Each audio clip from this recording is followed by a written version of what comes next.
so here we are with installment number 3 of Cobra the Mini-Series. This one is about, as you can see, Factory 5 Racing.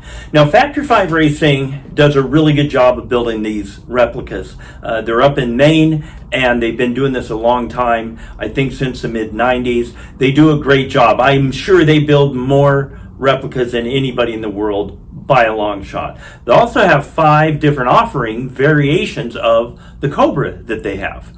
I think they build a nice product. It's a little different than what I wanted personally, but close. Their Daytona Coupe is what I almost bought.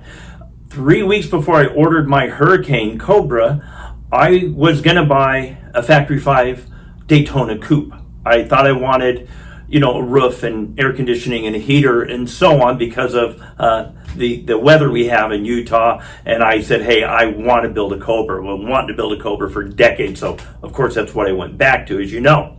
However, they build a nice product. The other thing they've done with the Daytona Coupe is it's a longer wheelbase than the original car. All these Cobras were small and cramped. So a lot of manufacturers are putting more room in them, doing that different ways.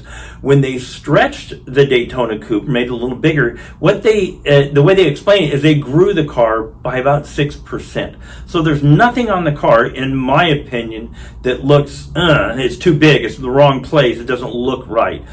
For instance, they have a full length, full width, Fox body rear differential, right? So, my car has a 9-inch in it, and the width of the car, it's the 9 inches cut to fit under there, and not so with the Factory 5. But you don't look at them and say, ooh, that's kind of big in the back, right? They've done a great job with that. They also have the fender's radius a little different, where a 19 or an 18-inch wheel and tire combination in there looks good. I've seen some very low-profile tires on cars that have a very traditional Cobra fender opening, and it looks kind of wonky, right? So anyway, this stuff isn't good or bad. This is, what are you looking for? So let's take a little closer look at these Factory 5s and look at some of the details they have. For instance, they have an FIA, the small block 289 race car.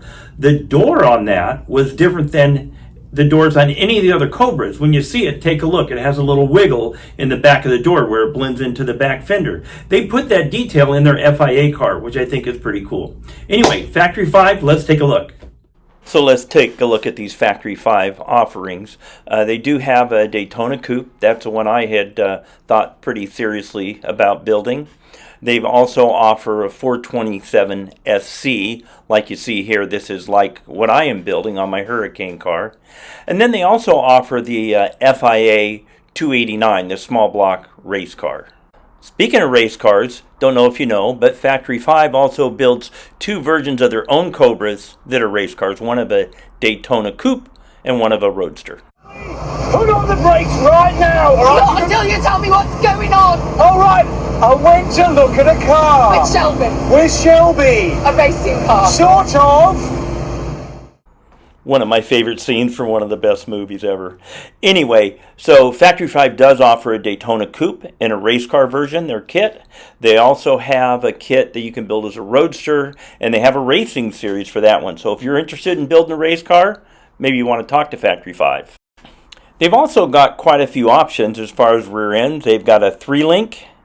They've got a 4-link that's very close to the Mustang geometry. And then they've got an IRS also. They also have options of Wellwood brakes and things like that. So a lot of different ways you could build up a Factory 5. Hey, if you want to build your confidence for building a kit car, Factory 5 offers a build school. I believe that they will apply that price of the school, or part of it, towards your kit.